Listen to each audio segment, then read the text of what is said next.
ये साल हिमाचल प्रदेश के लिए काफी ज्यादा अहम है क्योंकि वजह है हिमाचल प्रदेश में इस बार विधानसभा चुनाव होने जा रहे हैं। तमाम नेता, तमाम राजनीतिक दल और कार्यकर्ता भी इस समय हिमाचल प्रदेश में जनता को लुभाने के लिए कोशिश करते नजर आ रहे हैं। कहीं पर मंथन चल रहे हैं तो कहीं पर जो दौर जारी है वो जनसभाओं का है। जी हां, और इसी बीच खबरें अभी तक में हम लगातार विधायकों से जुड़ेंगे, जनप्रतिनिधियों से जुड़ेंगे। हिमाचल प्रदेश में उनके विधानसभा क्षेत्र में क्या कुछ समस्याएं रही है और कितना विकास किया गया है उसके बारे में हम बात करेंगे, ताकि हिमाचल प्रदेश की जनता को मालूम हो कि जिसको भी वो अपने लिए चुनेंगे वो आदर्श जनप्रतिनिधि कैसा होना चाहिए। हिमाचल की रणभूमि में आज कुसुम्पटी आज का हमारा जो है विधानसभा क्षेत्र रहने वाला है।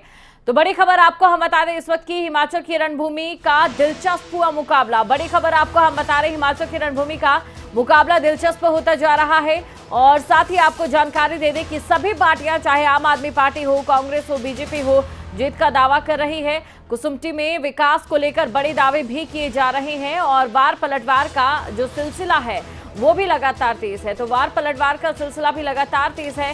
कांग्रेस के विधायक अनिरुद्ध सिंह हमारे साथ एक्सक्लूसिव हमारे साथ जुड़ेंगे, उनसे हम बातचीत करेंगे क्षेत्र की समस्याओं को लेकर और जो जनता है उनकी भी जो उम्मीदें हैं उसको लेकर भी सवाल पूछे जाएंगे। कितना विकास हिमाचल प्रदेश में किया गया है इसको लेकर भी हम जानेंगे, क्योंकि देखिए अगर कुसुम्पटी की बात की जाए, क्योंकि शिमला के पास एक छोटा सा गांव है और काफ़ी ज़्यादा अहमियत भी ये रखता है। वजह उसकी सबसे बड़ी ये है क्योंकि यहाँ पर हमने देखा है वार पलटवार का जो सिलसिला है वो भी लगातार जारी रहा है।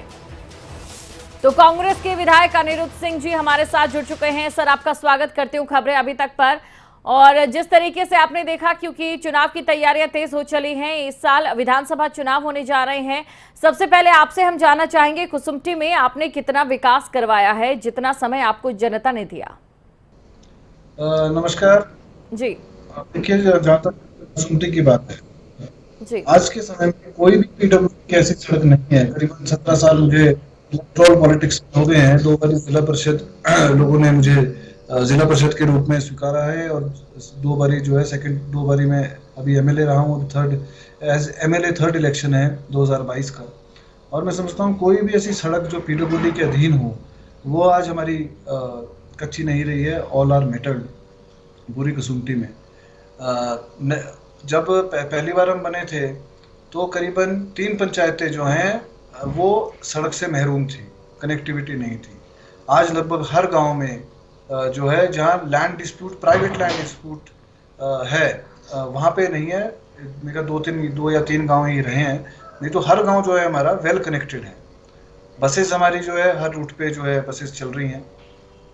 पानी की अगर आप बोलें, पानी की, क्योंकि शिमला जो है वो एक टूरिस्ट डेस्टिनेशन है और टूरिस्ट डेस्टिनेशन होने के कारण गर्मियों में जब रश पड़ता है एकदम, करीबन 1 लाख आदमी रोज के आने हैं, तब हल्की फुल्की समस्याएं आती है। नहीं तो हर जगह जो है पानी की भी जो है समस्या अब नहीं रही है। बिजली के क्षेत्र की बात करेंगे, पिछली सरकार में जो पिछली 2012 से 17 तक की गवर्नमेंट थी, उसमें हमने 5 सब स्टेशन जो है कुसुम्पटी विधानसभा क्षेत्र में लगाए हैं और करीबन 130 ट्रांसफार्मर जो है वो अपग्रेड करे हैं। और policy, as a policy matter जो है ये बनाया था कि पहले 25 केवी के किलोवाट के ट्रांसफार्मर लगते थे, अब 63 केवी से नीचे डिपार्टमेंट लगाता ही नहीं है। और वोल्टेज की प्रॉब्लम हमारे किसी भी गांव में आज के समय में नहीं है। तो ये जो है पिछले विकास जो है। बाकी स्कूल्स जो है हमने करीबन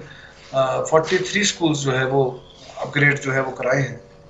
और मैं समझता हूँ कमियाँ, देखिए डेवलपमेंट एक ऑनगोइंग प्रोसेस है। आज सड़क बनती है, कल पक्की होनी है, परसों रेलिंग लगनी है। तो ये ऑनगोइंग प्रोसेस है और वो चलता रहता है। लोगों के डिमांड के अनुसार जो है समय समय पे उनकी ज़रूरतें जो है वो हम बिल्कुल। लोगों की ये भी समस्या रहती है, अगर बात कुसुम्पटी की जाए, कि जाम वहां पर बहुत ज़्यादा लगता है क्योंकि शिमला जो टूरिस्ट प्लेस है वो उसके साथ ही लगता है। तो ऐसे में जाम की स्थिति से निपटने के लिए क्या कुछ कोशिशें आपकी ओर से की गई है? देखिए, कुसुम्पटी विधानसभा क्षेत्र जो है वो सेमी अर्बन और सेमी रूरल कॉन्स्टिट्यूंसी है। यहाँ पे करीबन 41 म्यूनिसिपल कॉर्पोरेशन वार्ड में से 14 कॉर्पोरेशन वार्ड जो है वो कुसुम्पटी में आते हैं। जो ट्रैफिक जैम की आप प्रॉब्लम बता रहे हैं वो शिमला शहर से ही शुरू होती है। बिल्कुल। फ्रॉम तारा देवी से समझ लीजिए, तारा देवी से आगे जब घोड़ा चौकी जो है वो हाईली टूरिस्ट डेस्टिनेशन बन गया, होटल्स बहुत आ गए हैं, वहाँ से शुरू होता है और पूरा शिमला जो है ट्रैफिक से प्रॉब्लम रहती है। और स्पेशली इन पीक आवर्स जब स्कूल की छुट्टी होती है या स्कूल सुबह सुबह के समय जब स्कूल लगते हैं जी। और शाम को 5 बजे, तो ये रहती है ट्रैफिक की समस्या। तो निस्संदेह न केवल कसुम्पटी क्षेत्र में, पूरे कॉर्पोरेशन वार्ड, पूरे शिमला में जो है। तो इसके लिए जो है पार्किंग समय समय पे जो है शहरों में तो बनती रही है, और गांव में भी पार्किंग का कोई प्रावधान जो है ना, कोई फंडिंग्स अभी आई है। शिमला में तो शिमला म्युनिसिपल कॉर्पोरेशन में पार्किंग्स ऑलरेडी कुछ बन गई हैं, कुछ बन रही हैं, क्योंकि यहाँ पे स्मार्ट सिटी के फंडिंग है, अमृत की फंडिंग हुई है। और अभी पार्किंग्स के लिए जो है ग्रामीण क्षेत्र में एक्सेप्ट टूरिस्ट डेस्टिनेशन जैसे कुफरी है, कुफरी भी हमारे क्षेत्र में आता है, नालदेहरा भी हमारे क्षेत्र में आता है। तो कुफरी में जो है कुछ एक पार्किंग्स ऑलरेडी बना दी गई हैं। टूरिज्म, हिमाचल प्रदेश टूरिज्म की फंडिंग उसमें समय समय पे होती रही है। और नालदेहरा में भी पार्किंग आप देखते हैं कि वहाँ पे भी है। पर गांव में जो है अभी तक जो है इसकी फंडिंग के लिए कोई अभी प्रावधान नहीं है। आने वाले समय में जो है इसका प्रावधान जो है फंडिंग का किया जाएगा। यानी कि टूरिस्ट प्लेस में एक बेसिक समस्या जाम की हमेशा ये रहती है और इससे उबरने की कोशिश आपकी ओर से की जा रही है। लेकिन अक्सर ये भी हमने देखा है कि हिमाचल प्रदेश के खासकर कुसुम्पटी क्षेत्र की बात करें, शिमला के आसपास लगते क्षेत्रों की बात करें, जैसा कि सेमी अर्बन क्षेत्र है, वहां पर अक्सर ये देखा गया कि अवैध निर्माण भी बहुत ज्यादा होता है और जो सरकार है उनके लिए भी काफी समस्या इसको लेकर रहती है, प्रशासन को लेकर भी समस्या रहती ही है, लेकिन इस पर कदम उठाने की जरूरत है। तो इसको लेकर क्या कुछ कदम आपकी ओर से उठाए गए हैं? देखिए, समस्या की जड़ को ढूंढना चाहिए जी। इलीगल कंस्ट्रक्शन की अगर हम बात करते हैं, पहले कुछ एक क्षेत्र जो साथ हमारा लगता है, सबसे पहली बात है कि 1977 में आया हमारा town and country planning act, उसको इम्प्लीमेंट किया गया प्लानिंग एरिया को 79 में। पर आज तक जो है उसका आईडीपी था, इंटरम डेवलपमेंट प्लान बना नहीं। एनजीटी ने आदेश किया कि डेवलपमेंट प्लान बनाया जाए, वो बना और अभी पेश भी हुआ है। इसके दौरान जिसको बोलते हैं मर्ज्ड एरिया, एक है म्युनिसिपल कॉर्पोरेशन एरिया के अंदर ही बोलते हैं उसको मर्ज्ड एरिया जो है वो 100% जो है वो कसुम्पटी विधानसभा क्षेत्र का है, और कुछ एक जो है शिमला ग्रामीण क्षेत्र का है, चार कॉर्पोरेशन वार्ड। इसमें क्या है, कभी पंचायत में था ये, उस टाइम उसके नॉर्म्स और थे, कभी ये टीसीपी में ले लिया गया, टीसीपी से कॉर्पोरेशन में ले लिया गया, उसके नॉर्म्स अलग अलग समय समय पे जो है बदलते गए हैं। उसकी नोटिफिकेशन हुई नहीं, मतलब जिसको लैंड यूज चेंज का सीएलयू का उसका लैंड यूज का रजिस्टर बनता है, वो उस टाइम बनाया नहीं। तो नेचुरली जिसने बना दी थी टीसीपी के टाइम, अगर 4 मंजिल का प्रावधान था, उन्होंने 4 मंजिल बनाई, अब कॉर्पोरेशन आगे वो बोलता है 3.5 मंजिल होनी चाहिए आपकी। जी। जाने अनजाने में जो है वो इलीगल कहलाएगा। इसके लिए पिछली सरकार में भी काफी डिबेट बिल्कुल। तो अनिरुद्ध सिंह जी, यानी कि कुल मिलाकर कोशिश आप लोगों की ओर से की जाएगी कि आम जनता को तमाम सुविधाएं मिले, चाहे अवैध निर्माण को लेकर बात हो या एनजीटी को लेकर बात हो। लेकिन अब थोड़ा राजनीतिक मुद्दों पर भी हम बात कर लेते हैं। बीजेपी वर्सेस कांग्रेस की अगर बात करें, तो आपको लगता है कि इस बार विधानसभा चुनावों में गुटबाजी के चलते जो देखी गई है अक्सर निकल कर सामने आते हैं, उसको लेकर कहीं ना कहीं जो कांग्रेस है वो कमजोर नजर आती है, वहीं बीजेपी की ओर से लगातार ये दावा किया जा रहा है कि बीजेपी विकास बहुत ज्यादा कर रही है। तो ऐसे में आपको लगता है कि मुश्किल होगी या फिर जो चुनौती है वो दोगुनी होगी आपके लिए? देखिए, कसुम्पटी विधानसभा क्षेत्र में अगर आप कसुम्पटी की बात कर रहे हैं, तो यहाँ पे कोई, मैं नहीं समझता कोई प्रॉब्लम है कांग्रेस की या बीजेपी की या गुटिज्म की। यहाँ के स्टेट की बात है, बीजेपी वालों का काम ही जो है भ्रामक प्रचार करना है जी। और सच को जो है वो तोड़ मोड़ के बोलने की इनकी आदत रही है। इनका बस चले तो चांद के ऊपर भी घर जो है कागजों में डिस्ट्रीब्यूट कर दें। मैं समझता हूँ जो ये बात कर रहे हैं अपनी पार्टी से मतलब रखें, ज्यादा ठीक रहेगा। कांग्रेस के कभी ये बोलते हैं 4 अध्यक्ष बना दिए, 4 वर्किंग प्रेसिडेंट बना दिए, ये गलत कर दिया, ये लोग आपस में लड़ रहे हैं, लेकिन ऐसी कोई बात नहीं। कांग्रेस एकजुट है और 5 महीने बाद जो इलेक्शन ड्यू है, आप रिजल्ट के बाद अब मैं दावे के साथ बोल सकता हूँ, कांग्रेस सरकार पावर में आ रही है। इनके बोलने से, बीजेपी के बोलने से कुछ नहीं होगा। अपना घर ये लोग देखते नहीं हैं। अभी पिछले कल जो है माननीय प्रधानमंत्री जी आए थे, अनुराग जी का नाम तक नहीं लेके गए। आपको पता है धूमल साहब को कैसे साइडलाइन किया गया। शांता कुमार जी जो इनके पूर्व मुख्यमंत्री हैं और मार्गदर्शक हैं पूरे देश के, बीजेपी के, भाजपा के, उनको उनकी स्टेटमेंट्स कैसे आ रही हैं।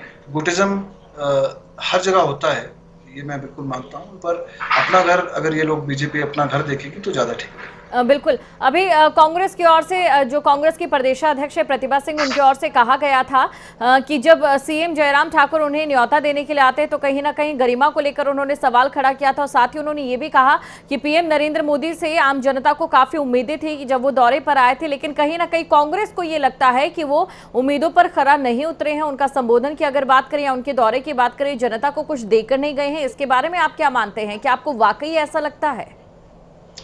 देखिए, अगर आप हमारी अध्यक्षा प्रतिभा सिंह जी की पूरी बात सुनेंगे, उन्होंने शुरू में बोला कि मेरी निजी राय से मुख्यमंत्री ने ऐसा नहीं किया। पर मेरा मानना तो यह है, मेरा मानना क्या उनका मानना भी है, कोई भी विधायक बने, मिनिस्टर बने, मुख्यमंत्री बने, प्राइम मिनिस्टर बने, अंत में वो जनता का सेवक है, कहीं भी जा सकता है, किसी को भी इन्वाइट करने जा सकता है।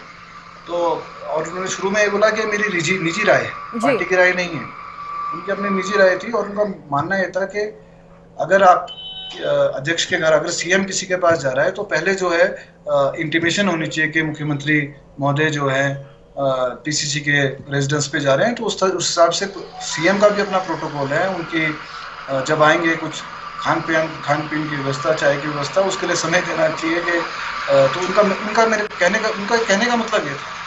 जी अनिरुद्ध जी, देखिए आम आदमी पार्टी की भी एंट्री इस बार विधानसभा चुनावों में हो चुके हैं हिमाचल प्रदेश में। उसको लेकर क्या लगता है कि कहीं ना कहीं खेल बिगाड़ पाएगी आम आदमी पार्टी? कांग्रेस के लिए मुश्किल खड़ी हो पाएगी? या अगर आपके विधानसभा क्षेत्र में बात की जाए तो उसे लेकर आप क्या समझते हैं? क्या जनता, हिमाचल की जनता, जहाँ ये रिवायत है 5 साल बाद सरकार बदलती है, वो क्या तीसरे विकल्प पर भी भरोसा जताएगी? मैडम मैं आपकी बात जो है काट रहा हूँ। मैं पहले पिछले आपके क्वेश्चन का पूरा जवाब दे दूं, शॉर्ट में बोलूंगा। मैं समझ रहा हूँ कि समय का भी है। तो मेरा मानना है कि प्रतिभा सिंह जी ने जो बोला वो उनकी अपनी निजी राय थी, पहली बात। दूसरी बात, जो मोदी साहब का आपने बोला कि आके गए, कुछ देके नहीं गए। मोदी साहब की तो आदत है केवल मात्र जुमले फेंकने की। लोग बड़ी उम्मीद में थे, एटलीस्ट खर्चा ही दे जाते। जो इन्होंने 100 करोड़ रुपए उनकी खातेदारी पे खर्चे हैं स्टेट गवर्नमेंट ने जनता की जेब से निकाल के, एटलीस्ट वो दे जाते हैं। मेरा मानना ये है, पहले भी वो आए थे हवाई चप्पल से हवाई जहाज तक का सपना लोगों को दिखा के गए थे। उसका कुछ नहीं हुआ। महंगाई के ऊपर कुछ नहीं बोला। सिलेंडर 1000 रुपये क्रॉस कर गया है, उसके ऊपर कुछ नहीं बोला। मैं समझता हूँ कि जो उतना ही बोले माननीय मुख्यमंत्री भी जितना वो डिलीवर कर सके पब्लिक को। बिल्कुल बिल्कुल अनिरुद्ध जी, आप हमारे साथ जुड़े और तमाम जो बातें हैं वो आपसे हमने जानी। आपके विधानसभा क्षेत्र को लेकर कितना विकास आपने करवाया है और जनता को जाहिर तौर पर बहुत सारी उम्मीदें भी रहेगी कुसुम्पटी विधानसभा क्षेत्र से। बहुत बहुत शुक्रिया आप हमारे साथ